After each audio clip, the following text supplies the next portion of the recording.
दोस्तों नमस्कार, मैं मुकेश कोठारी इस नई सीरीज में आपका बहुत बहुत स्वागत करता हूं। यूनिक एजुकेशन सिस्टम की तरफ से अब आपको घर बैठे रोज शाम को 4 बजे एक नए को लीडर की सेमिनार देखने को मिलेगी, जिसमें आप नए प्रोस्पेक्ट को भी ला सकते हैं, नए प्रोस्पेक्ट को भी वो सेमिनार अटेंड करा सकते हैं, क्योंकि वो सारी एक अपॉर्चुनिटी सेमिनार होगी जिसके थ्रू हम लोगों को ये बता पाएंगे कि डायरेक्ट सेलिंग में आरसीएम की जो अपॉर्चुनिटी है आपके लिए कैसे बेटर है, आप किस तरह से इस बिजनेस को कर सकते हैं। ये सारे जो एपिसोड हैं वो यूनिक एजुकेशन सिस्टम के चैनल पर ही आएंगे, इसलिए आप प्लीज आप इसे चैनल को आप सब्सक्राइब कीजिए ताकि आपकी टीम के सारे लोगों को इस सुविधा का लाभ मिल सके। आज हम बात करते हैं, इस ट्रेनिंग की शुरुआत करते हैं। दोस्तों, मेरा नाम मुकेश कोठारी है और मैं राजस्थान भीलवाड़ा से बिलोंग करता हूं। 1973 में मेरा जन्म भीलवाड़ा में हुआ था और मेरी education I am simply BCom. ज्यादा पढ़ा लिखा नहीं हूं मैं। मेरे से कई लोग यहाँ पर ज्यादा पढ़े लिखे होंगे, समझदार होंगे, बुद्धिजीवी होंगे, बुद्धिशाली होंगे, ज्ञानी होंगे। मैं आप सब लोगों को प्रणाम करता हूं। जीवन के हर क्षेत्रों में मेरे से ज्यादा अनुभव आपके पास है, लेकिन मेरे पास सिर्फ आरसीएम का अनुभव है। तो क्योंकि जीवन में सीखने की जब बात आएगी तो मैं आपसे निश्चित रूप से सीखूंगा, लेकिन क्योंकि आज मैं क्यों सिखा रहा हूं, क्योंकि आरसीएम में मेरा अनुभव आपसे थोड़ा ज्यादा है। 1973 में जन्म के बाद अपनी एजुकेशन को पूरा करने के बाद एक प्राइवेट नौकरी से मैंने अपना करियर चालू किया था। प्राइवेट नौकरी से करियर क्यों चालू किया, बिल्कुल आप जान सकते हैं कि परिवार का जो इकोनॉमिकल बैकग्राउंड था ज्यादा अच्छा नहीं था, इसलिए प्राइवेट नौकरी से मुझे शुरुआत करनी पड़ी। 1973 में जन्म के बाद अपनी बीकॉम का एग्जाम देने के बाद मैंने एक प्राइवेट नौकरी से अपना करियर चालू किया। 750 रुपए, 750 रुपीज ओनली। 750 रुपए में मैंने नौकरी की। परिवार का इकोनॉमिकल स्टेटस ठीक नहीं था। 6 भाई बहनों का मेरा परिवार था। पूरी फैमिली में सबसे छोटा था मैं। 6 भाई बहनों का परिवार आप ही सुनकर आपको थोड़ा आश्चर्य हो रहा होगा, लेकिन मैं आपको बता दूं कि मैं पूरी फैमिली में सबसे छोटा हूं और मेरी जो एज है लगभग 46 है। तो आप समझ सकते हैं कि मेरे जो मदर और फादर की एज क्या होगी। पूरी फैमिली में सबसे छोटा मैं हूं और जिस समय हमारा 6 भाई बहनों का परिवार था उस समय न्यूक्लियर फैमिली का प्रचलन नहीं था। उस समय सभी के इसी तरह से 4, 6, 8, 10 बच्चे हुआ करते थे और उस जमाने में हमारी जो फैमिली थी सबसे छोटी थी, स्वीट थी, क्योंकि हमारे आसपास में सबके किसी के 8, किसी के 9, किसी के 10 बच्चे हुआ करते थे और हमारे माँ बाप के 6 बच्चे ही थे। यूं तो सबसे छोटा वाला बच्चा लाडला होता है, लेकिन दोस्तों वो तब होता है जब परिवार एकदम संपन्न होता है। यहाँ पर चैलेंज ये था कि मेरे फादर जो है गवर्नमेंट सर्वेंट थे और प्राइवेट गवर्नमेंट सर्वेंट थे और डिफेंस सर्विसेज के अंदर थे। फिटनेस उनका साथ नहीं देती थी। वक्त से पहले उनको कंपल्सरी रिटायरमेंट लेना पड़ा और जब मैं 9 साल का था तब पिताजी रिटायर्ड हो गए थे और उनकी 250 रुपए पेंशन आया करती थी और थोड़ा बहुत मकान का किराया आता था। 6 भाई बहनों स्कूल कॉलेज में पढ़ा करते थे। बड़ी मुश्किल से, बड़ी जिद्दोजहद से, बड़े संघर्ष से हमारे माँ बाप ने हमारी एजुकेशन को कंप्लीट कराया और उसके बाद मैंने प्राइवेट नौकरी से जब करियर चालू किया, 1 साल तक लगातार काम करने के बाद मुझे पता चला कि जीवन में सपने देखना अलग बात है और उनको पूरा करना बिल्कुल अलग बात है। खैर, नौकरी तो मैंने चालू कर दी, लेकिन सपने मेरे मरे नहीं थे, इसलिए मैं लगातार कुछ न कुछ किया करता था। 8 साल तक मैंने प्राइवेट जॉब करने के बाद मेरी सैलरी लगभग 13,000 हो गई, 13,000। जब मेरी 13,000 सैलरी थी तो उस समय बड़े बड़े जो सरकारी पदों पर लोग रहते हैं उनकी सैलरी भी इतनी नहीं हुआ करती थी। ये 1999 की बात कर रहा हूं। 13,000 की सैलरी के साथ सब कुछ ठीक चल रहा था, लेकिन मुझे बार बार ऐसा लगता था कि जो मैं जिस चीज के लिए मैं पैदा हुआ हूं वो काम मैं नहीं कर रहा हूं। लेकिन जब भी कामयाबी का जिक्र किसी व्यक्ति के साथ होता था तो वो सब लोग कहते थे कि कामयाबी तभी मिलेगी जब आप बिजनेस करेंगे, सपने तभी पूरे होंगे जब आप बिजनेस करेंगे। तो लगभग मैंने 100 टाइप ऑफ बिजनेस मैंने अपनी नौकरी के साथ किए। कभी कंपनी मुझे कलकत्ता भेजती थी तो वहां से मैं सीडी प्लेयर लाकर 4,000 का लाकर भिलौड़ा में 5,000 का बेच देता था। कभी कलकत्ता से हेनरी हिल की शर्ट लाकर 400 रुपए की लाकर पे 500 रुपए बेचता था। इस तरह लगभग मैंने 100 तरह के बिजनेस अपनी नौकरी के दौरान किए। लेकिन हर बिजनेस के एक चैलेंज होता है, हर बिजनेस की एक समस्या होती है और अल्टीमेट हर बिजनेस को करने के बाद पता चलता था कि ये बिजनेस मेरे लिए नहीं है। लेकिन जीवन में एक छोटी सी घटना घटी। ये सन 2000 की बात है, अगस्त का महीना है। मैं अपनी नौकरी को खत्म करके रात को 8 बजे घर से निकल रहा था, ऑफिस से निकल रहा था घर के लिए। तो मेरी कंपनी में मेरे बॉस मिस्टर प्रहलाद राय ने मुझे रोका और मुझे कहा कि कल संडे है, अगर समय है तो मेरे घर पर आओ। दोस्तों, वैसे तो आप में से कोई भी आदमी मुझे बुलाता था, क्योंकि उस समय मेरी डेजिग्नेशन जो थी वो डिप्टी मार्केटिंग मैनेजर की थी। आप में से कोई भी आदमी मुझे बुलाता तो मैं नहीं जाता, क्योंकि मैं ईगो से भरा हुआ था कि ये मुझे क्या सिखाएगा। लेकिन बॉस ने बुलाया था, इसलिए मैं गया। बॉस ने मुझे 5-7 जो लोग बैठे थे उनके हॉल में वहां पर ले जाकर बिठा दिया और मुझे कहा था कि एक बिजनेस प्लान है, ऐसा बिजनेस प्लान है जिसको हम नौकरी के साथ कर सकते हैं, जिसमें पैसे लगाने की जरूरत नहीं है, जिसमें फिक्स समय देने की जरूरत नहीं है, जिसमें स्टॉक रखने की जरूरत नहीं है, जिसमें दुकान लगाने की जरूरत नहीं है, हिसाब किताब रखने की भी जरूरत नहीं है और बिना टेंशन का बिजनेस है। जब मैंने ये बातें सारी सुनी तो क्योंकि मैं 100 तरह के बिजनेस कर चुका था तो मुझे पता चल गया था कि ये बॉस है ना, उसका दिमाग खराब हो चुका है और ये मुझे ऐसी बातें बता रहा है जो बिजनेस की एसेंशियल चीजें हैं और बिजनेस में जो जो चीजें होती है वो इन्हीं चीजों के लिए मना कर रहा है। खैर, मजबूरी थी, बैठ गया। थोड़ी देर बैठा रहा, एक कार्टून आया, सूट पहनकर, टाई पहनकर। उस कार्टून को देखकर मेरा दिमाग खराब हो गया, क्योंकि राजस्थान में टेम्परेचर था 48 डिग्री, अगस्त का महीना था और इस आदमी ने सूट पहन रखा था और एसी हॉल भी नहीं था। तो मैं बड़ा समस्या में गिर गया कि यार ये कौन से प्रदेश का आदमी है, इसको इतनी सर्दी क्यों लग रही है गर्मी के अंदर। लेकिन दोस्तों, खूब मैंने ध्यान देने की कोशिश की, लेकिन मुझे आंसर नहीं मिला। उस समय इंटरनेट और गूगल का जमाना नहीं था। आपका इंटरनेट और गूगल का जमाना है, आप जब भी किसी समस्या में गिरते हो तुरंत गूगल को खोल के देख लेते हो, लेकिन हमारे समय पे इस तरह का गूगल नहीं हुआ करता था। खैर, मुझे आंसर नहीं मिला, लेकिन एक कार्टून गया, दूसरा कार्टून आ गया। दूसरे कार्टून ने बोला, तेज दोस्तों नमस्कार, इन लोगों को 500 रुपए आने वाले हैं, बजाओ ताली। तो मुझे बड़ी हंसी आई कि 500 रुपए इनको आने वाले हैं तो ताली में क्यों बजाऊं। अल्टीमेट मैंने ताली नहीं बजाई और मैं चुपचाप बैठा रहा वहां पर। उठकर इसलिए नहीं जाता था क्योंकि मेरा बॉस बार बार मेरी तरफ देख रहा था। अगर बॉस उस समय नहीं होता तो शायद मैं चला जाता और मैं इस बिजनेस में कभी नहीं होता। तो दोस्तों, मेरा भी यही निवेदन है कि इस वीडियो को अंतिम समय तक आपको देखना है, इस सेमिनार को अंतिम समय तक देखना है, कहीं ये अपॉर्चुनिटी आपसे मिस ना हो जाए। क्योंकि दोस्तों, जानने में कोई बुराई नहीं होती, करना ना करना ये हमारा अपना ऑन फैसला हो सकता है, अपने दिमाग का फैसला हो सकता है, लेकिन किसी चीज को नहीं जानना अपॉर्चुनिटी को छोड़ने के बराबर होता है। आज आपके आसपास जो जगह है, जिस जगह आप रहते हैं, वो लाखों रुपए स्क्वायर फीट की जगह है, लेकिन वो जगह जहां पर आप रह रहे हैं आज के ठीक 50 साल पहले 100 रुपए गज में भी कोई खरीदने के लिए तैयार नहीं था। लेकिन जिन लोगों ने अपॉर्चुनिटी को समझा, जिन उन लोगों ने समझा कि आने वाले समय में ये सिटी कितनी तेज गति से डेवलप होगी और 50 साल में कहां तक जाएगी, और जिन्होंने वो जगह ली आज करोड़पति है। लेकिन हमारे फादर के पास भी उस समय पैसे थे, उन्होंने जगह नहीं ली। आजकल वो हमें किस्से कहानी सुनाते हैं, ये जगह तो मुझे भी मिल रही थी 50 रुपए गज में, मैं भी ले लेता तो करोड़पति होता।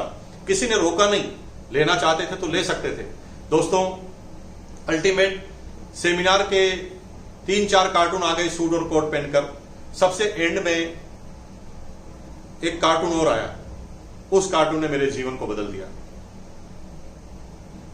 उन्होंने आकर 5-7 मिनट तक तो ऐसी बात की जो मुझे समझ में नहीं आई, लेकिन 5-7 मिनट बाद वो कुछ किस्से कहानी सुनाने लगे और उनकी सारी कहानी प्रेमिका और प्रेमी को लेकर थी और मेरी एज भी उसी समय की थी और मैं बड़ा इंटरेस्ट से उसको सुनने लगा। और थोड़ी देर बाद मैं सोच सोच कर परेशान होने लगा और दोस्तों, थोड़ी देर बाद तो मैं भूल ही गया कि मैं क्यों सेमिनार में आया।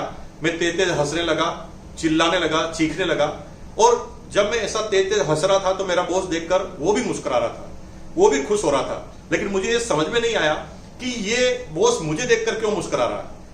अब जाके मुझे समझ में आया कि वो इसलिए मुस्कुरा रहा था क्योंकि वो सोच रहा था कि मेरा काम हो गया, ये हंस गया, इसका मतलब ये बिजनेस समझ गया है और ये मेरे साथ बिजनेस करेगा। दोस्तों, अल्टीमेट सेमिनार खत्म हुई, मैं घर पर गया। अगले दिन जब ऑफिस में गया तो पियोन ने मुझे जाते ही बताया कि बॉस ने आपको याद किया है। मैं बॉस के चैम्बर में गया तो बॉस ने पहली बार मेरे साथ मुस्कुरा कर कहा, वेलकम, आइए बैठिए, और मेरे सामने पानी की गिलास पकड़ाई, गिलास को आगे खिसकाया। तो मुझे बड़ा आश्चर्य हुआ। ये बदला बदला सा स्वभाव बॉस का मुझे जीवन में पहली बार दिख रहा था। ऐसा बॉस ने कभी भी मेरे साथ नहीं किया था। अल्टीमेट मैंने पानी पिया, मुझे वहां पर बिठाया गया और एक काले कलर का एक बैग पड़ा था जिसके अंदर 3 जोड़ी कपड़े थे। उस काले कलर के बैग की तरफ इशारा करते हुए मेरे बॉस ने कहा कि ये तुम्हारे लिए। दोस्तों मुझे पता नहीं था कि ये मुझे क्या देना चाह रहे हैं, ये किस तरह का बिजनेस है। मैं उस बैग को देखकर सिर्फ ये समझा कि अगस्त का महीना चल रहा है, अक्टूबर में दिवाली आने वाली है, शायद ये दिवाली का कोई गिफ्ट होगा। तो मैंने अपने बॉस से धीरे से कहा, सर दिवाली का गिफ्ट दिवाली से पहले? तो बॉस ने कहा, ये दिवाली का गिफ्ट नहीं है, ये जिस बिजनेस को तुमने कल देखा है उसकी किट है, और इस किट का 1500 रुपए लगता है और तुम्हारी सैलरी से ऑटोमेटिक कट जाएंगे। दोस्तों भयंकर झटका लगा, क्योंकि ऑटोमेटिक कटने की बात वो कर रहे थे, लेकिन अल्टीमेट में बोल नहीं सकता था। बनिए का बेटा था, थोड़ा इंटेलिजेंट था। उस समय इस बिजनेस को करने के लिए किट परचेज करनी पड़ती थी, लेकिन भारत सरकार की गाइडलाइन जब आई उसके बाद डायरेक्ट सेलिंग की किसी भी कंपनी को ज्वाइन करने के लिए एक फूटी कौड़ी भी खर्च नहीं करना पड़ता। यानी अगर आप इस बिजनेस को करते हैं, आप ज्वाइन करते हैं, तो आपको एक भी रुपया का माल खरीदना जरूरी नहीं है। जी हाँ दोस्तों, मैं कह रहा हूं एक भी रुपए का माल खरीदना नहीं है। आप 100 रुपए का चाहे तो 100 रुपए का खरीदिए, 1000 का चाहे तो 1000 का खरीदिए, 10,000 का चाहे तो 10,000 का खरीदिए, आपको ऑटोमेटिक जिस स्लैब में है उसका कमीशन मिल जाएगा।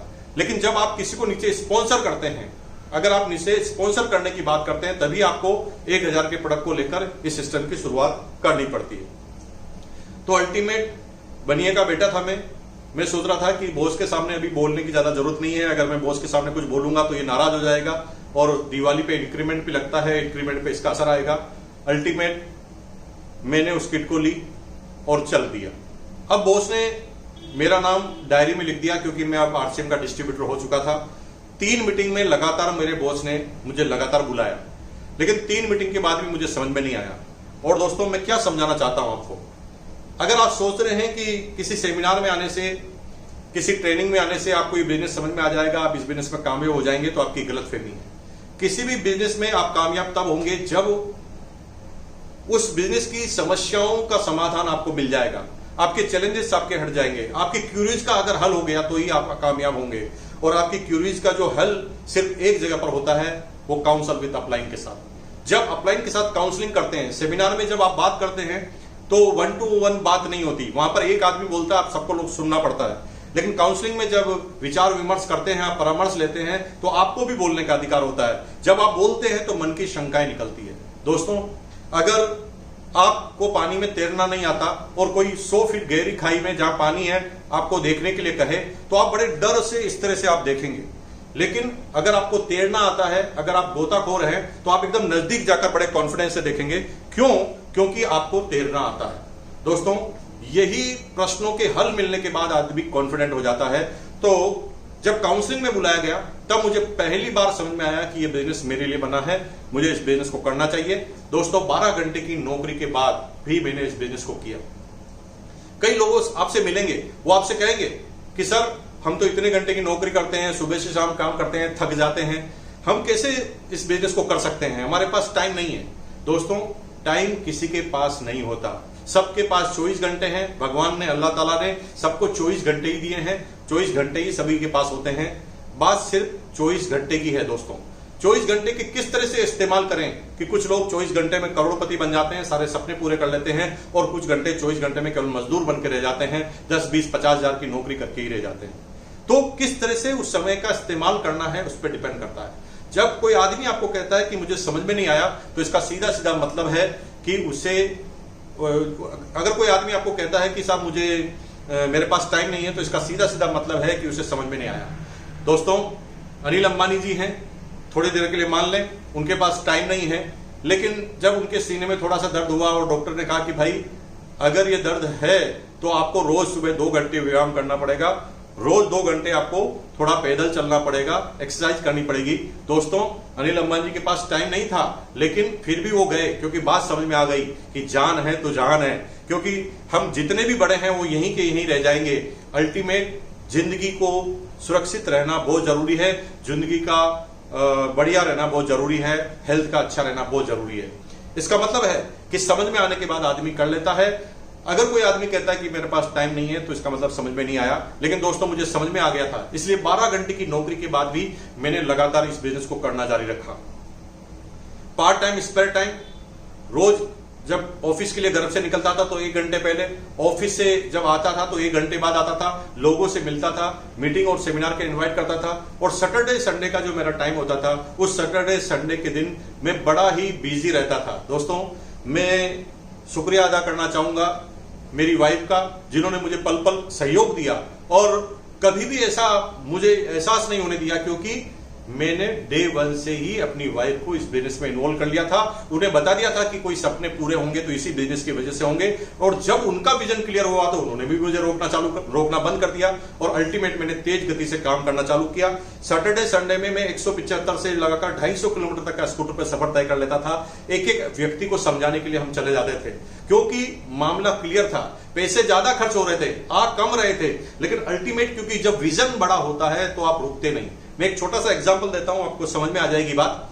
अगर मैं आपसे कहूं कि ये कोयले का भरा हुआ ट्रक है, इसके अंदर हीरा है, आप निकाल लीजिए और ले लीजिए।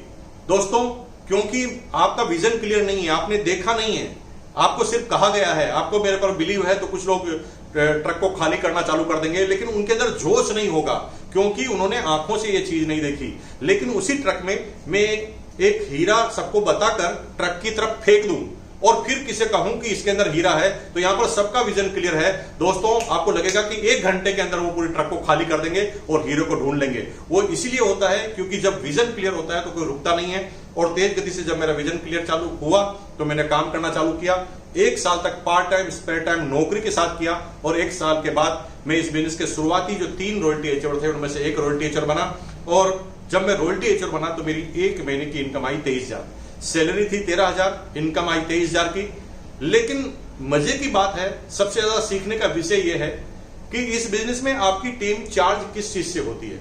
आपकी टीम चार्ज लोगों के कमीशन को देखकर नहीं होती, आपकी टीम चार्ज होती है आपके कमीशन को देखकर, आपकी इनकम को देखकर, आपकी लाइफस्टाइल को देखकर। लेकिन जब मुझे 23,000 का कमीशन मिला और भिलवाड़ा की पहली एनिवर्सरी के अंदर मुझे ट्रॉफी से टीसी छाबड़ा जी ने सम्मानित किया, दोस्तों वो सम्मान देखकर, वो मेरी प्रमोशन को देखकर, जो बीसी छाबड़ा जी ने प्रमोशन किया, मेरी टीम के जो 50 आदमी हैं उनके विजन क्लियर हो गए। उन्हें लगा कि ये आदमी हमारे साथ जीरो से काम चालू करता है और 1 साल में रॉयल्टी एचर बन सकता है, तो हम क्यों नहीं। और अल्टीमेट मेरी टीम के सारे लोगों ने काम चालू कर दिया। दोस्तों, दुनिया का सबसे बड़ा विषय है करके बताओ। अगर आप सिर्फ बोलेंगे कोई आपकी बात नहीं मानेगा, लेकिन जब आप करके बताएंगे तो सामने वाले को विजन क्लियर हो जाएगा। जैसे मैं आपसे कहूं कि मैं अभी यहां से घर से यहां पर आ रहा था तो मैंने 100 फीट का हाथी देखा, तो आपको बिल्कुल भी मजा नहीं आएगा और आप सोच लेंगे कि मैं 100% झूठ बोल रहा हूं। लेकिन अगर वो हाथी मैं आपको दिखा दूं तो बिलीव होगा कि नहीं होगा? आपको 100% बिलीव होगा, क्योंकि आपने देख लिया। जब आप अंतर्मन की आंखों से किसी चीज को देख लेते हैं तो आपका बिलीव पैदा हो जाता है, फिर आपको कोई रोक नहीं सकता।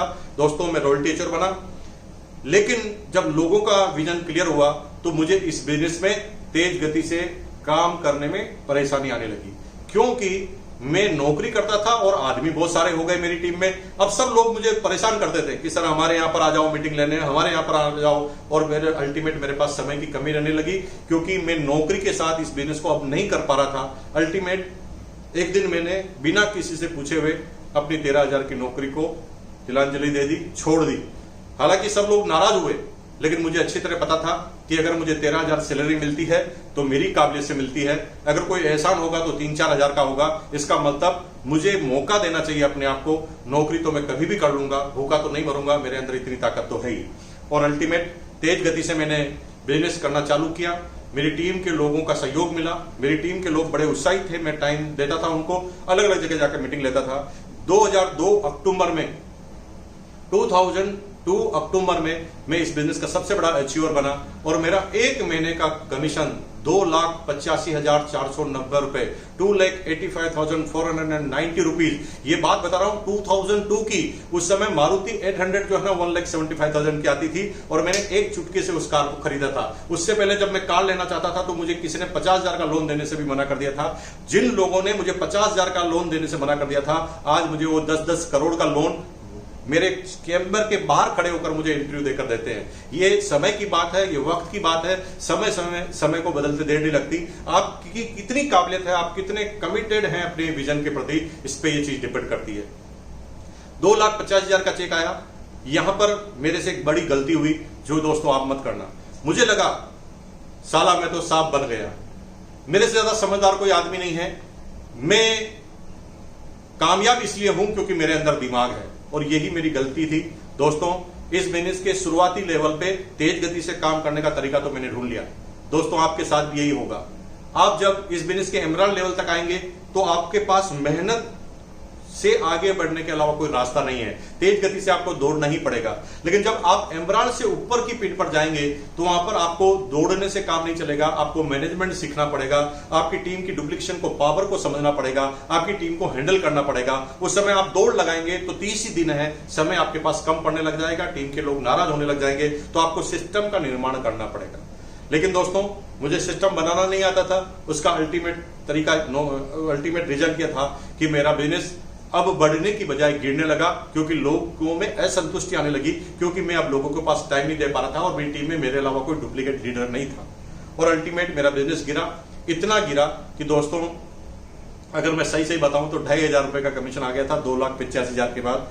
भगवान न करे कभी आपके साथ ऐसा हो। टोटल इनकम का 1%।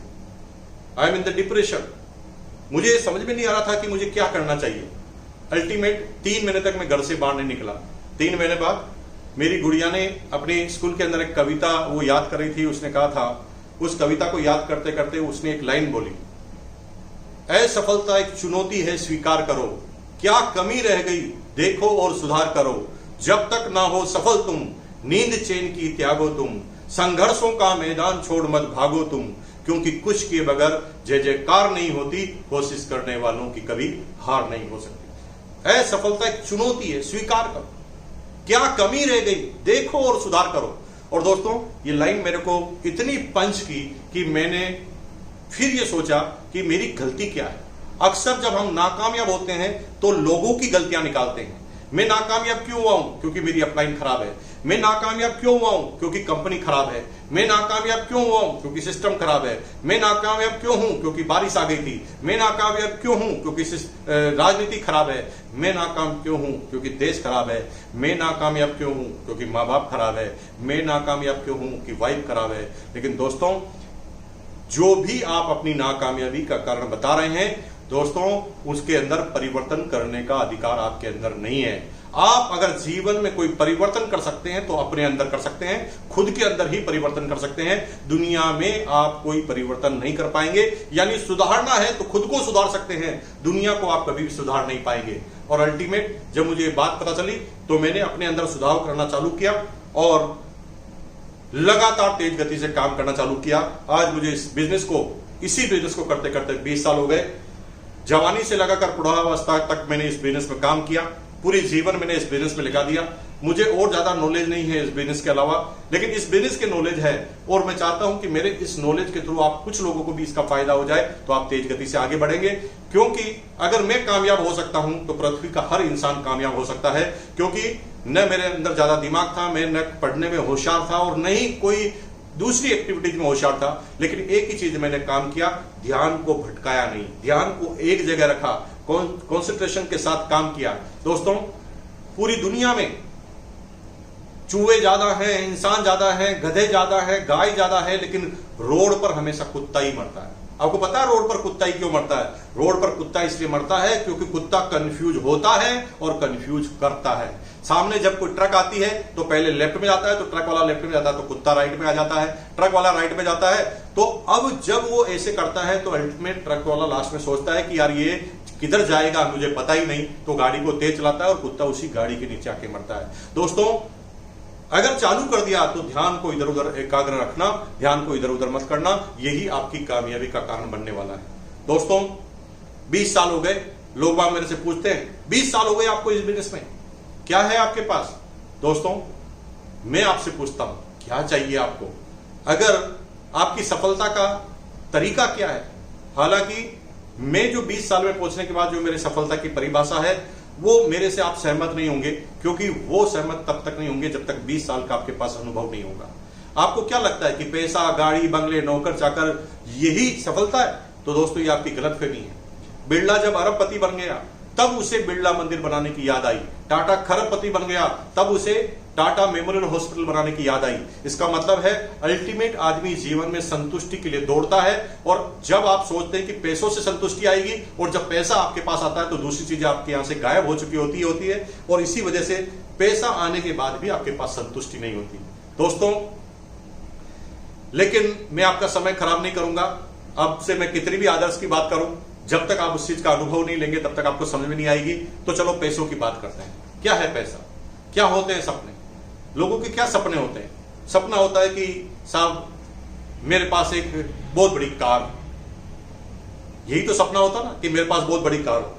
दोस्तों, मेरा भी सपना था एक समय कार का, लेकिन जब मैंने पहली कार ली थी ना मारुति 800 1,75,000 में, उस समय पूरे मोहल्ले में मेरे पास कार थी, मेरे सारे दोस्तों में केवल मेरे पास ही कार थी, किसी रिश्तेदार के पास कार नहीं थी। इतना क्रेज था कार का मुझे कि रात को 2 बजे भी मेरी नींद खुल जाती थी तो मैं कार की सफाई करता था। ये क्रेज था कार लेने का। लेकिन एक समय आया, इनकम आने लगी, तो मैंने दूसरी कार ली, टोयोटा की क्वालिस। टोयोटा कंपनी हिंदुस्तान में लॉन्च हो गई थी। फिर मैंने 6 महीने बाद ही तीसरी कार ली, इनोवा। फिर चौथी कार ली, फिर 5वीं, 6वीं, 7वीं, 8वीं, 9, 10, 11, 12, 13, 14, 15, 16, 17, 18, 19, 20 कारों पे कारें लेना पड़ी। और आज कार लेना मजबूरी है हमारी। एक समय कार लेना चॉइस होती थी, कार लेना मजबूरी क्यों है? क्योंकि बार बार चार्टर्ड अकाउंटेंट, जो हमारा अकाउंटेंट है, वो बार बार बोलता है कि सर कार ले लो, नहीं तो ज्यादा इनकम टैक्स देना पड़ेगा। दोस्तों, एक दिन कार चॉइस की वजह से ले रहे थे और आज कार लेना ही मजबूरी है। इसे कहते हैं गेम चेंज।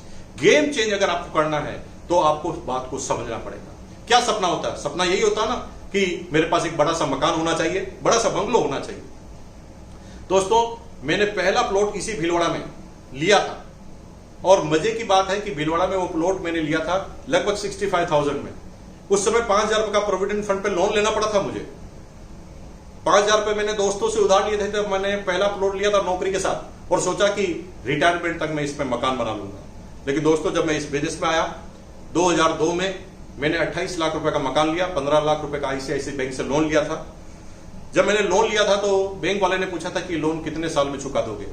तो मैंने कहा कि मैक्सिमम कितने साल में चुका सकता हूं? तो उन्होंने कहा 15 साल में। दोस्तों, आपको आश्चर्य होगा, वो लोन मैंने 6 महीने में चुका दिया। जब मैंने वो लोन चुका दिया तो मुझे लगा कि मकान ही छोटा है। फिर मैंने 1.5 करोड़ का मकान लिया, फिर तीसरा लिया, फिर चौथा लिया, फिर 5वां लिया, 6वां, 7वां, 8वां, 9वां, 10वां, मकान पे मकान ले लिए, कई जगह पर मकान ले लिए। और दोस्तों, अभी तो हम कंस्ट्रक्शन का ही काम करते हैं, मकान बनाने का ही काम करते हैं। अगर आपको मकान की जरूरत है तो प्लीज आप संपर्क कीजिए, बनिया हूं, इसलिए एक साथ 2 काम कर लेता हूं। एक दिन मकान लेना मजबूरी थी, आज मकान लेते ही जाते हैं। इसे कहते हैं गेम चेंज। अगर ये गेम चेंज करना है तो आपको आगे सुनना पड़ेगा। क्या सपने होते हैं? सपने यही तो होते हैं, बच्चे महंगी से महंगी स्कूल में पढ़े। दोस्तों,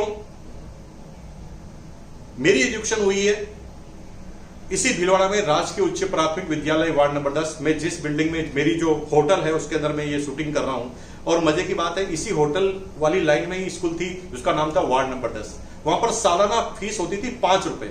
सालाना 5 रुपए फीस में मैंने अपनी एजुकेशन को कंप्लीट किया।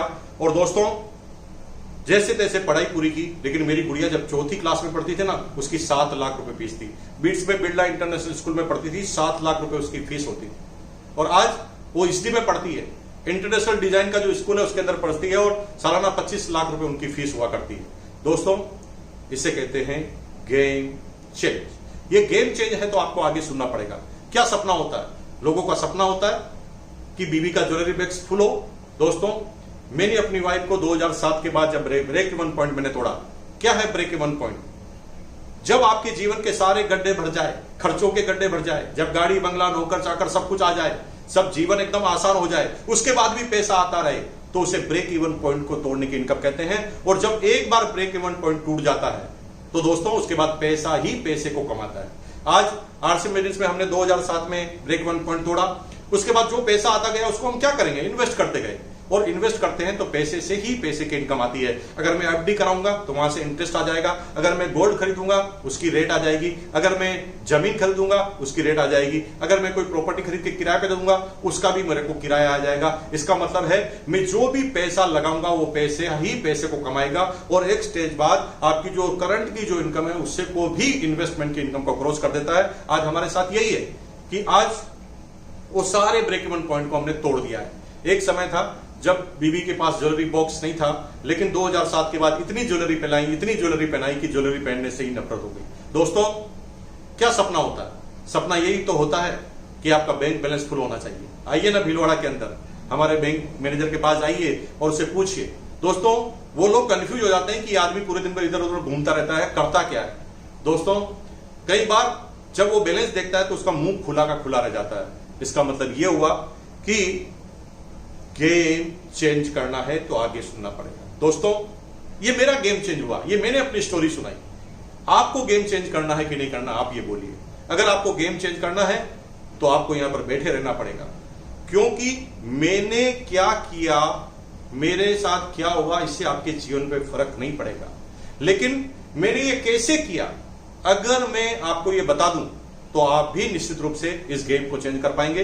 अगर आपकी इजाजत हो बता दूं, क्योंकि ये गेम चेंज कैसे होता है मैं एक छोटी सी एक एग्जाम्पल के थ्रू आपको समझाता हूं। मेरी क्या स्टोरी रही थी और आप क्या करने जाएंगे और आपके साथ क्या होगा, वही चीज मैं आपके साथ बताता हूं। देखिए दोस्तों, हर व्यक्ति दो कैटेगरी में होता है, या तो गरीब या मिडिल क्लास होता है, या फिर वो अमीर और सुपर अमीर होता है। हर व्यक्ति को अगर हम दो बोतल के माध्यम से समझें, जैसे ये दो बोतल हम बना लें, ड्राइंग मेरी ज्यादा अच्छी नहीं है और यही आज आपका सूत्र है। ड्राइंग आपकी खराब है, पढ़ने में आप खराब हैं, फिर भी आप कामयाब हो सकते हैं, जैसे मैं हुआ इस बिजनेस में। ये दो बोतल बना लेते हैं, ये दो बोतल बना दी, इसे हम मान लेते हैं ये एक गरीब आदमी की बोतल है और ये एक अमीर आदमी की बोतल है। सब लोग गरीब आदमी पैसा कमाकर बोतल में डालते हैं, पैसा कमाकर बोतल में डालते हैं और हम ये पैसा कमाते जाते हैं। बोतल भरना चाहिए, जिसकी बोतल भर जाएगी वो अमीर बन जाएगा। लेकिन मजे की बात यह है, ये बोतल भरती नहीं। क्यों नहीं भरती? क्योंकि बोतल के नीचे खर्चों के छेद होते हैं। क्या क्या खर्चे होते हैं ज्यादा बताने की जरूरत नहीं। आपके घर का खर्चा, खाने का खर्चा, इलेक्ट्रिसिटी का खर्चा, मोबाइल का खर्चा, पेट्रोल का खर्चा और अन्य एजुकेशन के खर्चे, इतने तरह के खर्चे होते हैं कि हम पैसा कमाते हैं, बोतल में डालते हैं, लेकिन ये बोतल कभी भरती नहीं। ये बोतल अगर नहीं भर रही तो इसका जिम्मेदार कौन है? आप कहेंगे हम जिम्मेदार हैं ना। ये बोतल आप नहीं, आपके पिताजी नहीं भर पाए, दादाजी, परदादाजी, लड़पड़ दादाजी, सड़पड़ दादाजी, गड़पड़ दादाजी, खड़पड़ दादाजी, नड़पड़ दादाजी, पड़पड़ दादाजी, किसी दादाजी में इतनी ताकत नहीं कि इस बोतल को भर पाए। क्योंकि ये बोतल इसलिए नहीं भरेगी क्योंकि बोतल के नीचे खर्चों के छेद हैं और पूरे जीवन निकलने के बाद भी ये बोतल नहीं भरती। कुछ लोग थोड़ी कंजूसी कर कर, थोड़ा सा इन्वेस्टमेंट कर कर, थोड़ी बचत करके इस बोतल को भरने का प्रयास करते हैं। लोकल बोतल थोड़ी सी भरती है, तभी इमरजेंसी छेद खुल जाता है, घर में किसी को हार्ट अटैक आ जाता है, घर में किसी की टांग टूट जाती है और ये बोतल पूरी की पूरी खाली। ये 90% लोगों की बोतल है, यानी आपकी और हमारी बोतल है। लेकिन थोड़ा और आगे चलते हैं, अमीर आदमी की कैसे बोतल होती है? अमीर आदमी भी पैसा कमाता है और बोतल में डालता है। और मजे की बात है, इसके नीचे भी खर्चों के छेद होते हैं बोतल के नीचे। और ये आपसे कम खर्चा नहीं करता, ये आपसे ज्यादा खर्च करता है। आपके पास 10,000 का मोबाइल है तो इसके पास 1 लाख का मोबाइल है। आपके पास 10 लाख का मकान है, इसके पास 10 करोड़ का मकान है। आप शादी में 20 लाख खर्च करते हैं, या शादी में 20 करोड़ रुपए खर्च करता है। आप 10,000 साल की फीस में अपने बच्चों को पढ़ाते हैं, ये 10 करोड़ रुपए, 10 लाख रुपए साल की फीस में बच्चों को पढ़ाता है। फिर भी इस अमीर आदमी की बोतल एकदम खचाखच भरी रहती है, ये पैसा अच्छा लगता रहता है। हम मंदिर में भी जाते हैं ना दोस्तों, तो 2 रुपए का सिक्का डालते हैं, 1 रुपए का सिक्का डालते हैं, तो सिक्का डालने से पहले चेक करते हैं कितने रुपए का सिक्का है। और इन आदमी को सिर्फ कहीं चीफ गेस्ट बना दो ना तो ये 10 लाख रुपए का चेक दे देते हैं। क्यों दे देते हैं? क्योंकि इनकी बोतल खचाखच भरी है, इनके पास इतनी इनकम आती कि इनको भी पता नहीं कि कितनी इनकम आ रही है। अब इसको थोड़ा आगे समझते हैं। इतना खर्चा करते हैं फिर भी इनकी बोतल भरी रहती है, क्योंकि इनका फ्लो ऑफ इनकम बहुत ज्यादा है। इसका मतलब यहां पर ये फ्लो इनकम तब तक कम रहेगा, तब तक ये बोतल कभी भरेगी नहीं। जब ये अनलिमिटेड फ्लो ऑफ इनकम आएगा तभी आपकी बोतल भरेगी।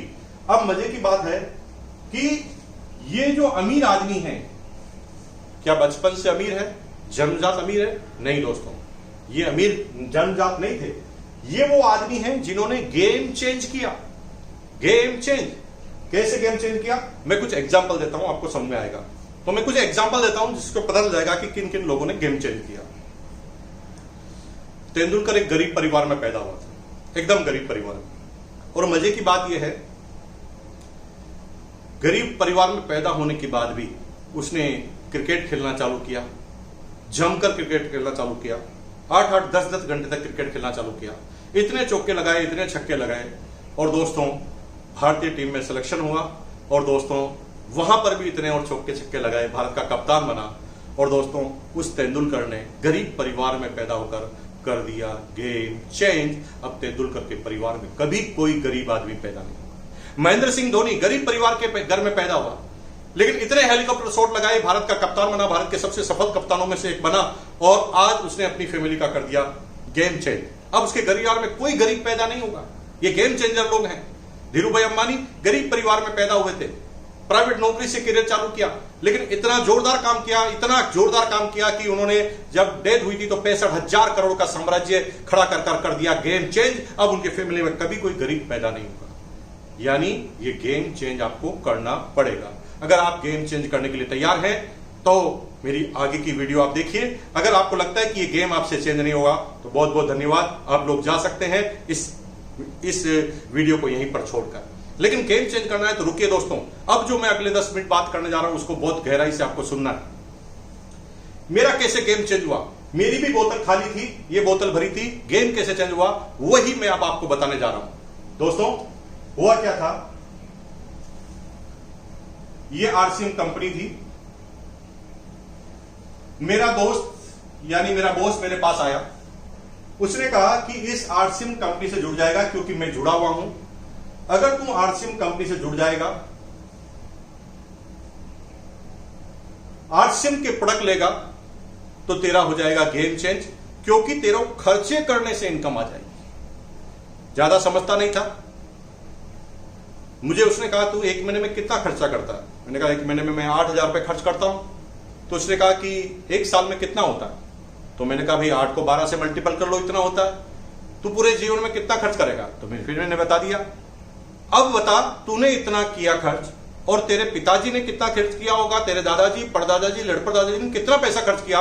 उस सारे पैसे का अगर 45% तेरे पास आ जाता तो तू अमीर होता कि नहीं होता? मैंने कहा यार कैसी बात करते हो, अगर वो पैसा हमारे पास आ जाता तो हम अमीर बन जाते। लेकिन तुम्हारे पास कोई सिस्टम नहीं था अमीर बनने का। लेकिन अब जो तरीका है, इस कंपनी का नाम हमने सिलेक्ट किया है। ये कंपनी से अगर तुम जुड़ जाओगे और तुम ये कसम खा लोगे कि मैं इसी कंपनी का प्रोडक्ट लूंगा तो तुम भी अमीर बन जाओगे।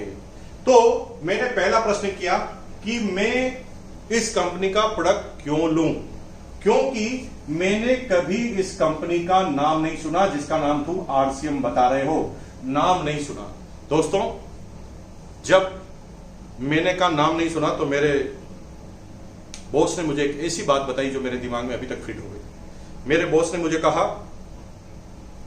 नाम नहीं सुना ना दोस्त, इसलिए अमीर बन सकते हो। जिस चीज का नाम तुम पहले सुन लेते हो तुम कभी अमीर नहीं बन सकते। जैसे एग्जांपल, लक्स साबुन का नाम तुमने टीवी पे सुना, टीवी पर वो नाम लेकर कौन आई थी? एक हीरोइन आई थी। उस हीरोइन ने आकर उस टीवी की तरफ मुंह कर आपको बोला ये मेरे साबुन जो है ना रूप का राज है, और आपको नाम जब सुनाया गया तो आप तुरंत दुकान पर नाम लेने चले गए। मजे की बात है ये साबुन तुम लेने गए नाम सुनकर, इसलिए जो रेट लिखी है वही तुम्हें देनी पड़ेगी। लेकिन जिसने नाम सुनाया है, उस हीरोइन ने आपको नाम सुनाया है, तो मजे की बात है साबुन का कुछ परसेंटेज भाग उस हीरोइन के पास जाएगा। जब भी नाम सुनकर माल लेने जाओगे तो पैसा जाएगा, और जब भी नाम सुनाओगे तो पैसा आएगा। अमिताभ बच्चन साहब, शाहरुख खान साहब किसी प्रोडक्ट का नाम सुना रहे हैं तो उनके पास पैसा जा रहा है, और हम सुनकर जा रहे हैं तो पैसा हमारा जा रहा है। इसलिए आप पैसा लाना चाहते हो कि पैसा देना चाहते हो, ये आपके ऊपर डिपेंड करता है। यानी आज के बाद अमीर बनना चाहते हैं तो नाम सुनाने वाले बन जाओ। हो सकता है अमिताभ जितने फॉलोअर आपके पास ना हो, लेकिन आप अपने गांव के तो अमिताभ बच्चन हैं, आप अपने मोहल्ले के तो अमिताभ बच्चन हैं, आप अपने दोस्तों में तो अमिताभ बच्चन हैं। आप अपने दोस्तों के थ्रू इस चीज के बारे में आप सुनाइए। यानी नाम सुनकर माल लाओगे तो पैसा जाएगा, और नाम सुनाने वाले बनोगे तो पैसा वापस आएगा। मेरे को लगा कि यार एकदम बात सही करा। मैंने कहा ये तो बात एकदम ठीक है सर, समझ लेंगे, अच्छी बात है। लेकिन दोस्त तुम्हारी कंपनी बनाती क्या है? तो बॉस ने कहा कि ये कंपनी अभी कपड़ा बनाती है। मैंने कहा कपड़ा तो हम साल में एक बार खरीदते हैं, तो पैसा हर महीने कैसे आएगा? तो मेरी अपलाइन ने बहुत बड़े विजन की बात बताई। उसने कहा कपड़ा तुम एक बार खरीदते हो मुझे भी पता है, लेकिन ये कंपनी सिर्फ कपड़े की नहीं है। विजन को समझो, तुम लगातार लगे रहोगे, ग्राहकों की संख्या बढ़ेगी तो एक दिन सब आएगा। गुड मॉर्निंग से गुड नाइट तक सारे प्रोडक्ट आएंगे। और मजे की बात है, आज वो दिन है 20 साल बाद, आज कंपनी के पास हर product good morning to good night. सुबह टॉयलेट में जाओ, टॉयलेट क्लीनर आरसी मिल्स का, पेस्ट करो आरसी मिल्स का, नहाने का साबुन आरसी मिल्स का, वॉशिंग पाउडर आरसी मिल्स का, हेयर ऑयल आरसी मिल्स का, क्रीम आरसी की, परफ्यूम आरसी का, डीओ आरसी का, अंडरगारमेंट्स आरसी के, पेंट आरसी की, शर्ट आरसी की, सूट आरसी की, जूते आरसी के, बेल्ट आरसी की, पर्स आरसी की, नमक, नमकीन, मसाला, आटा, 100% न्यूट्रिशन से लगाकर, स्टेशनरी से लगाकर, हाउस होल्ड प्रोडक्ट से लगाकर एक एक एग्रीकल्चर तक के प्रोडक्ट आरसीएम बिजनेस के पास है और बेहतरीन क्वालिटी के प्रोडक्ट हैं। और दोस्तों, आने वाले समय में ये सारे प्रोडक्ट आएंगे। जब विजन की बात की, मैंने कहा ये सब आएंगे, तो मैंने बिलीव किया और मैंने कहा कि ठीक है भाई, मैं ये बात से सहमत हो गया। लेकिन मैंने तीसरा प्रश्न पूछा कि क्वालिटी कैसी है, क्वालिटी कैसी है? तो मेरी अपलाइन ने फिर एक नई बात बताई। दोस्तों, ये बात को आप बहुत ढंग से सुनना, आम आदमी की बात नहीं है, और ये बात समझ गए तो आप खास बन जाएंगे। मेरी अपलाइन ने मुझे कहा कि क्वालिटी सुनने और बोलने का सब्जेक्ट नहीं है, क्वालिटी चेक करने का सब्जेक्ट है। जब कोई क्वालिटी को बारे में आपको पता करना हो तो सुनिए मत, क्योंकि सुनने वाले का अपना अलग विचार हो सकता है। गुलाब जामुन बहुत अच्छा होता है दोस्तों, लेकिन ये गारंटी नहीं है सबको पसंद हो। इसलिए क्वालिटी के बारे में कभी किसी से पूछना नहीं, क्वालिटी के बारे में हमेशा आपको यूज करके पता करना है। अब कोई कहे कि आरसीएम का प्रोडक्ट खराब है कि खराब अच्छा है, अब मेरे से पूछोगे कि आरसीएम का प्रोडक्ट कैसा है, तो दोस्तों मेरी तो मजबूरी है, मैं बोलूंगा अच्छा है क्योंकि मुझे पैसा आता है। अगर मेरी बात पर आप मान लेते हैं तो आप मूर्ख इंसान हैं, आपको मेरी बात कभी नहीं माननी चाहिए। क्या करना चाहिए? आपको क्वालिटी को चेक करना चाहिए। कैसे क्वालिटी को चेक करना चाहिए?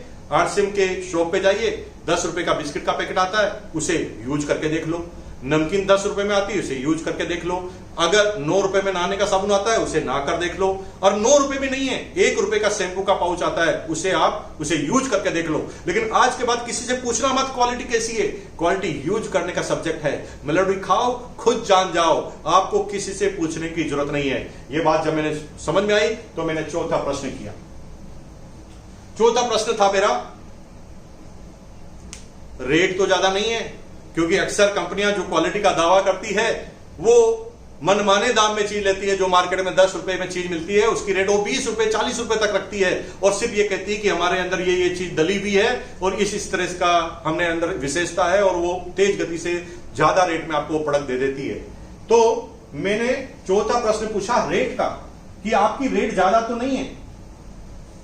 दोस्तों, अगेन मेरी अपलाइन ने जो बात मुझे बताई, मेरे दिमाग में वो बात फिट हो गई। उसने कहा rate is the subject of content. Rate जो विषय वस्तु है, अंदर डाले गए सामान से रेट डिसाइड होती है। यानी जब भी किसी चीज की तुलना करनी है तो आप तुलना कीजिए उसके कंटेंट के आधार पर, क्योंकि कार 2 लाख रुपए की भी आती है, कार 2 करोड़ की भी आती है। 2 लाख की जो कार आती है ना दोस्तों, यहां से अगर आपको दिल्ली जाना है ना तो पूरे शरीर की मसाज फ्री में हो जाती है, और कार इतनी उछलती है कि भाई अगले 4 दिन तक आपको रेस्ट करना पड़ता है। लेकिन 2 करोड़ की जो कार होती है ना, उसका गेट भी इस तरह से खुलता है, ऑटोमेटिक एसी लगे हुए हैं, मसाजर लगे हैं, आपकी सेवा करना वो गाड़ी चालू कर देती है, भीनी भीनी गाने आप सुनते हैं एक बेहतरीन म्यूजिक प्लेटफॉर्म पर। ये भी गाड़ी है दोस्तों, 2 लाख की भी गाड़ी है, 2 लाख की गाड़ी भी दिल्ली जाती है, 2 करोड़ की गाड़ी भी दिल्ली जाती है। गाड़ी में फर्क है उसकी कंफर्टनेस का, उसके कंटेंट का। लेकिन कुछ समझदार आदमी आपके आसपास बैठे होंगे, वो आपको मिलेंगे, वो कहेंगे पागल हो गया, इतनी महंगी गाड़ी खरीद के क्या करेगा, गाड़ी तो दिल्ली ही जाना है ना भाई, 2 लाख में जाओ या 2 करोड़ में। ये आम आदमी की सोच है मेरे दोस्तों। मेरे एक दोस्त को मैंने कहा कि भाई मैं 2 करोड़ की गाड़ी लूंगा, तो मेरे दोस्त ने भी ऐसे कहा 2 करोड़ की गाड़ी लेके क्या करेगा, 2 लाख की ले ले, जाना तो दिल्ली है। मैंने कहा भाई उस गाड़ी में बैठे तो पता ही नहीं चलता कि हम गाड़ी में बैठे हुए हैं। तो मेरे दोस्त ने कहा बेवकूफ, गाड़ी भी ले रहा और पता ही नहीं चल रहा, कम से कम ट्रैक्टर ले ले, पता तो चलेगा कि गाड़ी कैसी है। इसका मतलब यह हुआ कि सब्जेक्ट ऑफ कंटेंट। अगर आपको तुलना करनी है तो कैसे तुलना करनी मैं आपको बताता हूं। वैसे तो डायरेक्ट सेलिंग में आरसीएम बिजनेस पूरी दुनिया की, हिंदुस्तान नहीं पूरी दुनिया की एकमात्र ऐसी कंपनी है जिसका कंपैरिजन कभी भी किसी डायरेक्ट सेलिंग की कंपनी से नहीं होता। हमारे डिस्ट्रीब्यूटर हम जो कंपैरिजन करते हैं वो मार्केट के प्रोडक्ट से करते हैं। डायरेक्ट सेलिंग के कंपनी के प्रोडक्ट तो हमेशा आम रेट से ज्यादा होते हैं। उनको कोई ना कोई फॉर्मूला बताने का लाना पड़ता है, मार्केटिंग की स्ट्रेटेजी लानी पड़ती है, जिसके अंदर वो बताते हैं कि हमारा कंसंट्रेट फॉर्मूला है इसलिए रेट ज्यादा है। लेकिन ये बिल्कुल सत्य है कि डायरेक्ट सेलिंग की कंपनियों के प्रोडक्ट हमेशा महंगे होते हैं, जो प्रोडक्ट मार्केट में मिलते हैं उससे ज्यादा महंगे होते हैं। लेकिन मैं खुश नसीब हूं कि उस कंपनी के साथ एसोसिएट हूं जहां पर किसी भी प्रोडक्ट की तुलना मार्केट की रेट से की जाती है। हमारे दोस्त जब प्रोफाइल लेके घूमते हैं, कंपैरिजन चार्ट लेके घूमते हैं, तो उसके अंदर किसी मल्टी लेवल मार्केटिंग का प्रोडक्ट नहीं होता, उसमें मार्केट के प्रोडक्ट से लेकर कंपैरिजन करते हैं। इसका मतलब हो गया सब्जेक्ट ऑफ कंटेंट। अगर आपको पता करना है तो क्या करना पड़ेगा, आरसीएम का 9 रुपए का नाने का साबुन लीजिए और मार्केट का भी 9 रुपए का नाने का साबुन लीजिए और उन दोनों को यूं घुमाकर देखिए और उसके पीछे जो कंटेंट लिखे हैं उसमें लिखिए। आरसीएम में लिखा है 76% TFM, total fatty material 76%, grade A और 100% प्योर वेजिटेबल ऑयल। ये सारे कंटेंट 9 रुपए में। और मजे की बात है मार्केट में कोई भी साबुन 9 रुपए में इस कंटेंट का नहीं मिलेगा आपको। नमक आता है भाई साहब, नमक बड़ी ब्रांडेड कंपनी का 20-22 रुपए केजी आता है और आरसीएम का वही नमक 14 रुपए केजी में आपको मिलता है। इसका मतलब यह है कि ट्रिपल रिफाइंड आयोडाइज्ड साल्ट, वो सेम टू सेम चीज आपको मार्केट की रेट में या मार्केट से कम रेट में वो प्रोडक्ट अवेलेबल है। दुनिया की कोई डायरेक्ट सेलिंग कंपनी ऐसी नहीं है जो इस प्रोडक्ट में, इस क्वालिटी में कोई रेट अवेलेबल कराए। तो रेट की तुलना जब आपको करनी है तो हमेशा करनी है सब्जेक्ट ऑफ कंटेंट। जब मैंने ये चारों प्रश्नों के उत्तर लिए तो मैंने सोच लिया कि मुझे इस आरसीएम को करना है। तो मेरी दोस्त ने मुझे कहा कि मैं जैसे आरसीएम से जुड़ा हूं तुम्हें भी आरसीएम से जुड़ना पड़ेगा, और अगर तुम आरसीएम से जुड़ गए तो तुम्हें जो भी प्रोडक्ट है आज के बाद आरसीएम से लेने हैं, क्योंकि ये चारों प्रश्नों का उत्तर मैंने दे दिया। अगर तुमने ये प्रोडक्ट आरसीएम के लिए तो इस प्रोडक्ट का कुछ अमाउंट तुम्हारी ही बोतल में वापस आ जाएगा। दोस्तों मजे की बात है, जो खर्चा किया है खर्चे में से इनकम, ऐसा आपकी लाइफ में कभी हुआ है तो बताइए। खर्चा करने से पैसा जाता है, खर्चा करने से पैसा सिर्फ डायरेक्ट सेलिंग आरसीएम के अंदर आता है। वही सामान जो मार्केट में लेते हो, मार्केट के लाला से सामान लेते हो तो लाला अमीर बनता है, और यहां पर आप आरसीएम से कोई सामान लेते हो तो आप ही के पास इसका पैसा आता है। जब ये पैसा मेरे पास आया, पहले मेरे घर में 226 रुपए की इनकम आई। हाथ कंगन को आरसी किया, पढ़े लिखे को फारसी किया। जब मेरे पास 226 आई तो मुझे पता चल गया कि 226 रुपए मेरे पास आए हैं। अगर इतना माल लेने से तो मैं और ज्यादा माल लूंगा, लोगों को और माल दिलाऊंगा तो मुझे ज्यादा इनकम आएगी। मुझे बिलीव हो गया कि 226 आते हैं तो 2000 भी आएंगे, 2 लाख भी आएंगे। लेकिन ये बात मैं समझा नहीं सकता था। समझा तब तक नहीं सकते हो जब तक आप समझाने वाले नहीं बन जाते हो। दोस्तों समझना अलग बात है, कन्विंसिंग अलग बात है। कन्विंसिंग प्रैक्टिस से आती है, कन्विंसिंग लगातार करने से आती है। लेकिन जब आप बिना समझे बताएंगे तो लोग आपसे कन्विंस नहीं होंगे। मेरे पास फ्लाइट में भी कोई आदमी बैठा रहता है तो मैं उसे समझा देता हूं, और आप अपनी वाइफ को, अपने भाई को भी ये बात नहीं समझा पाएंगे। क्यों? क्योंकि अभी आपने समझा है, समझाना नहीं आता। लगातार मीटिंग में, ट्रेनिंग में, काउंसलिंग में जाने से आप समझाने में परिपक्व होंगे। जब कम्युनिकेशन पावर आपकी आएगी तब आप इस बिजनेस में कामयाब होंगे। और ये कम्युनिकेशन पावर को डेवलप करने में लगभग 1 से 1.5 साल का समय लगता है, और लगातार ये काम करते हैं तो 4 से 5 साल में आप कामयाब व्यक्ति की तरफ श्रेणी में आ जाते हैं। तो मैंने माल खरीदा और मुझे ही इनकम आ गई, तो मैं अपने दोस्तों के पास गया। मेरे उस समय 8-10 दोस्त होते थे। मैं दोस्त के पास गया। मैं पढ़ाई में ज्यादा होशियार नहीं था, मैं नौकरी करने लग गया, लेकिन वो बड़े एग्जाम की तैयारी कर रहे थे। आज मेरे कई दोस्त डॉक्टर हैं, विदेशों में सर्विस करते हैं, इंजीनियर हैं। उस समय मेरे साथ थे तो मैंने उन्हें कहा कि देखो भाई, मैंने ऐसे ऐसे आरसीएम का माल लिया, 226 रुपए की इनकम आई, आने वाले समय में 1 लाख भी आएंगे, इसलिए अभी से समझ जाओ इस बिजनेस को हमें करना चाहिए। तो मेरा दोस्त मेरे ऊपर बहुत तेज हंसा। उसने मुझे धीरे से कहा कितने आएंगे? मैंने कहा 1 लाख। तो उसने कहा कितने आएंगे? 1 लाख। मैंने कहा यस। तो उन्होंने कहा ठीक है, तू पहले 1 लाख रुपए ला के बता। आपको भी यही कहेंगे दोस्तों, पहले तू करके बता फिर मैं आने वाला हूं। दोस्तों पहले दोस्त ने मना कर दिया। जब मैं दूसरे दोस्त के पास गया, दूसरे दोस्त से मैंने कहा कि भाई आने वाले समय में 1 लाख आएंगे। तो मेरे दोस्त ने कहा कितने आएंगे? मैंने कहा 1 लाख। तो उसने कहा भाई तू तो मेरा सगा भाई है, 50,000 तो मुझे देगा ना। उसने भी मुझे मना कर दिया। जिस भी दोस्त के पास गया उसने कोई ना कोई बहाना देकर मना कर दिया। अल्टीमेट सबसे एंड में मैं अपनी सिस्टर के पास गया था जिसका नाम था चंदा बोरा, जिनकी शादी हो चुकी थी, और मुझे लगा कि सब लोग मना कर देंगे लेकिन मेरी सिस्टर मुझे मना नहीं करेगी। ये सिस्टर और ब्रदर की बाउंडेशन होती है, बाइंडिंग होती है, और इस वजह से ये बिलीव का रिश्ता है। और शुरुआत में वो लोग आपकी डाउनलाइन में आएंगे जो कंपनी के ऊपर कम और आपके ऊपर ज्यादा बिलीव करते हैं। इसलिए मेरे भाई, गलत कंपनी के सिलेक्शन से अगर आपने ये एक शक्ति का इस्तेमाल पहली बार में कर दिया तो आपकी उसके बाद इज्जत खराब हो जाएगी। इसलिए कंपनी का सिलेक्शन करना बहुत ज्यादा सही तरीका है। आपको सही तरीके से कंपनी को सिलेक्ट करना पड़ेगा। मैं अपनी सिस्टर के पास गया। सिस्टर जिया जी के मिर्च का होलसेल का कारोबार था। मैं अपनी सिस्टर के पास गया और सिस्टर ने को मैंने कहा कि सिस्टर तुझे जोड़ना है। तो मेरी सिस्टर ने कहा हम तो पहले जुड़े हुए हैं, भाई बहन है। तो मैंने कहा नहीं वो वाला जोड़ना नहीं, मुझे इस बिजनेस में जोड़ना है। तो मेरी सिस्टर ने आरसीएम का नाम सुने बगैर, प्रोडक्ट को सुने बगैर, कोई प्लान देखे बगैर मेरी सिस्टर ने एक ही लाइन कही, अरे तू लेकर आया है तो जुड़ जाएंगे ना। ये बिलीव का रिश्ता है दोस्तों। यहां पर आरसीएम नहीं देखा जा रहा है, यहां पर सिर्फ सिस्टर ये देख रही है कि उसका ब्रदर उसके पास कुछ लेकर आया है और उसका ब्रदर उसके लिए गलत नहीं कर सकता। और मेरी सिस्टर ने हामी भर दी और मेरे सिस्टर ने मुझे 1500 रुपए, उसकी बचत थे उससे, बिना जीजाजी को पूछे मुझे 1500 रुपए दे दिए और वो ज्वाइन हो गई। सिस्टर को मैंने धीरे से कहा कि भाई आप तो ज्वाइन हो गए, अब आप 2-4 पड़ोसी को बुला दो, मैं उन्हें भी समझा देता हूं। तो मेरी सिस्टर ने बड़े कॉन्फिडेंस से खुद नहीं बिजनेस ने समझा और 3-4 लोगों को और बुला लिया। और जब मैंने उन्हें बताया तो उनको समझ में आया, क्योंकि थर्ड पार्टी इंपैक्ट करता है। आपके नजदीक वाले लोग आपकी बात नहीं सुनते, लेकिन वो लोग जो आपको जानते नहीं है, जब आप उनको बोलते हैं तो वो आपकी बात को ढंग से सुनते हैं। हम अपने आदमियों को हमेशा अंडर एस्टिमेट करते हैं। मेरे 3-4 लोगों ने, उनकी सिस्टर के 3-4 सहेलियों ने इस बिजनेस को ज्वाइन किया और सिस्टर ने, पहले मैंने आरसीएम का माल लिया तो सिस्टर के घर में इनकम आ गई। जी हां दोस्तों, सिस्टर के घर में 512 रुपए आ गए। अब सिस्टर के घर में तो 512 आ गए, लेकिन सिस्टर के माल लेने से मेरे पास भी इनकम आ गई। जब सिस्टर को 512 आए, जीजा जी ने अपना अकाउंट स्टेटमेंट देखा तो उन्होंने कहा ये 512 कहां से आ गए, मैंने तो कुछ लिया नहीं, कुछ किया नहीं। तो मेरी सिस्टर ने कहा मुकेश आया था, उसने ऐसे प्लान बताया, अपने 3-4 लोगों को ज्वाइन कराया, मेरी सहेलियों को ज्वाइन कराया और ये माल लेने से 500 रुपए 12 रुपए आ गई। तो जीजा जी को बहुत आश्चर्य हुआ, माल लेने से इनकम आ गई।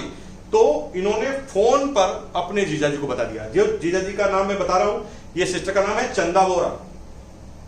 चंदा बोहरा, सी इज रूबी पिनेचिवर नाम। और मजे की बात है, 1 महीने की इनकम आती है 2,50,000 रुपए पर मंथ वर्तमान में, सिर्फ एक बिलीव करने की वजह से। अब मेरे जीजाजी ने, उनके जीजाजी हैदराबाद में रहते थे, mister M L. Ruglecha, mister Dilip Kulkarni और तमाम जो नीचे 25-30 एमराल्ड पिनेचिवर, एमराल्ड एंड अबव, वो मेरी सिस्टर के जीजाजी की डाउनलाइन के अंदर है। और मजे की बात है कि जीजाजी ने जीजाजी को बताया कि ऐसे माल लेने से इनकम आई। तो जीजाजी के जीजाजी ने कहा कि ऐसा कोई काम है तो हमें भी बताओ। अब भीलवाड़ा से बिजनेस हैदराबाद में निकल गया। हैदराबाद वाले जीजाजी ने आरसीएम का माल लिया तो जीजाजी के जीजाजी को इनकम आ गई, मेरी जीजी को इनकम आ गई और मुझे भी इनकम आ गई। अब ये पूरा बिजनेस प्लान मुझे समझ में आ गया। मुझे समझ में आ गया कि बिजनेस को कैसे करना है। फिर मैं अब कॉन्फिडेंट हो गया कि ये बिजनेस कैसे चलता है थर्ड पार्टी के थ्रू। अब लोगों के पास में जाने लगा और मैंने कहने लगा कि भाई आप कुछ मत करो, अपने साले को, अपने जीजा को पकड़ के लाओ। और मजे की बात है, आज मेरी टीम में 1 करोड़ से ज्यादा जीजा साले हैं और 1 करोड़ से ज्यादा जीजा साले होने की वजह से आज मेरे पास टाइम बहुत है। दुनिया में सबके पास 24 घंटे हैं। 1 करोड़ लोग 1 मिनट भी काम करें तो मेरे पास एक दिन में 1 करोड़ मिनट है। पैसा इतना है कि दोस्तों खर्च नहीं करते उससे पहले आ जाता है, बार बार इन्वेस्टमेंट करना पड़ता है। और इस इन्वेस्टमेंट का नतीजा है कि आज इस होटल में बैठकर मैं आपके सामने ये लाइव आ रहा हूं। ये पूरी होटल 3 स्टार होटल जो अभी बंद पड़ी है, इसके अंदर मैं शूटिंग कर रहा हूं। और मजे की बात है, ऐसी और भी होटल्स हैं, मेरे और भी कई तरह के बिजनेस है। ये इस वजह से हुआ क्योंकि पैसा आएगा तो करेंगे क्या, पैसा आएगा तो पैसा इन्वेस्टमेंट ही आपको करना पड़ेगा। आज लाइफस्टाइल ऐसी है कि समय मेरे पास खूब सारा है, पैसा मेरे पास खूब सारा है और सबसे दोस्तों सबसे ध्यान देने वाली चीज है सिक्योरिटी। जी हाँ दोस्तों, सिक्योरिटी। आप जो भी नौकरी और बिजनेस कर रहे हैं, आपका बच्चा भी उस बिजनेस को कर पाएगा कि नहीं कर पाएगा, ये गारंटी नहीं है। वो कामयाब होगा कि नहीं होगा ये गारंटी नहीं है, लेकिन मुकेश कोठारी इस दुनिया में जिस दिन नहीं रहेगा, इसके बच्चे के पास आज जो बिजनेस है वो का वो ही हूबहू ट्रांसफर हो जाएगा। अगर आज 10 लाख 20 लाख 25 लाख की इनकम है तो वही इनकम मेरे बच्चे को मिलेगी, चाहे मेरा बच्चा अनपढ़ ही क्यों ना हो। दिस इज द सिक्योरिटी, और सिक्योरिटी वाला और कोई बिजनेस आपके पास नहीं है। आज मैं 1 महीने के लिए ऑस्ट्रेलिया जाता हूं, 1 महीने के लिए लंदन जाता हूं, तो मुझे कोई इनकम की प्रॉब्लम नहीं है। मेरे पीछे जो लोग काम कर रहे हैं, सिक्योरिटी क्यों? क्योंकि मेरे बच्चे को इनकम इसलिए आएगी कि क्योंकि आप इस बिजनेस के अंदर है और आप मेरे बच्चे के लिए काम नहीं कर रहे, आप अपने लिए काम कर रहे हैं। और जब आप अपने लिए काम करते रहेंगे तो मेरे लिए वो इनकम आएगी आएगी। दोस्तों, अगर इस बिजनेस में आपको काम करना है तो आप आइए, लगातार चलिए। यूनिक एजुकेशन सिस्टम के इस चैनल को आपको सब्सक्राइब करना है, बेल आइकन का बटन दबाना है। पूरे हिंदुस्तान में एक मुहिम चलानी है। रोज शाम को 4 बजे, ये लॉकडाउन पीरियड तक रोज शाम को 4 बजे एक नए लीडर से आपकी मुलाकात होगी। और कल जो लीडर की मुलाकात होने वाली है, द डायमंड मिस्टर सुरेंद्र वत्स से मुलाकात होगी। चैट विद सुरेंद्र वत्स जो उनका चैनल है पूरे वर्ल्ड में फेमस है। आज हिंदुस्तान में डायरेक्ट सेलिंग के बारे में कोई रोड मैप लेकर आए हैं तो मिस्टर सुरेंद्र वत्स है, जिनको सुनने का मौका मिलेगा। दोस्तों, बहुत अच्छा लगा। मैं और भी मेरे मुकेश कोठारी चैनल से अलग अलग तरह की वीडियो डाल रहा हूं, जिसमें आपको इस बिजनेस के अलावा ट्रेनिंग की जानकारी मिलेगी, छोटे छोटे प्रश्नों के आंसर मिलेंगे। उन्हें भी आप रेगुलर देखते रहिए। उस चैनल को भी सब्सक्राइब कीजिए। यूनिक एजुकेशन जो चैनल है यूनिक एजुकेशन सिस्टम, उसको एक मुहिम चलाकर अपने डाउनलाइन के एक डिस्ट्रीब्यूटर को आपसे सब्सक्राइब कराइए, ताकि रोज 4 बजे उसे ये ट्रेनिंग देखने को मिले, ये सेमिनार देखने को मिले। और साथ साथ आने वाले समय में हम अपने ब्रांड पार्टनर्स न्यूट्रीचार्ज, हरी संजीवनी, गुड डॉट और जितने भी हेल्थ गार्ड ऑयल, इन सब लोगों को बोल रहे हैं कि 4 बजे का हमारा टाइम है तो 2 बजे का वो टाइम कर ले, और रोज इधर उधर बटने की बजाय एक सिस्टम से वो यूनिक एजुकेशन सिस्टम में ये सेमिनार हो। बहुत बहुत धन्यवाद। फिर 15 दिन बाद आपसे मैं मिलूंगा, लेकिन रोज एक कोर लीडर से आप मिलेंगे। बहुत बहुत धन्यवाद। Thank you once again.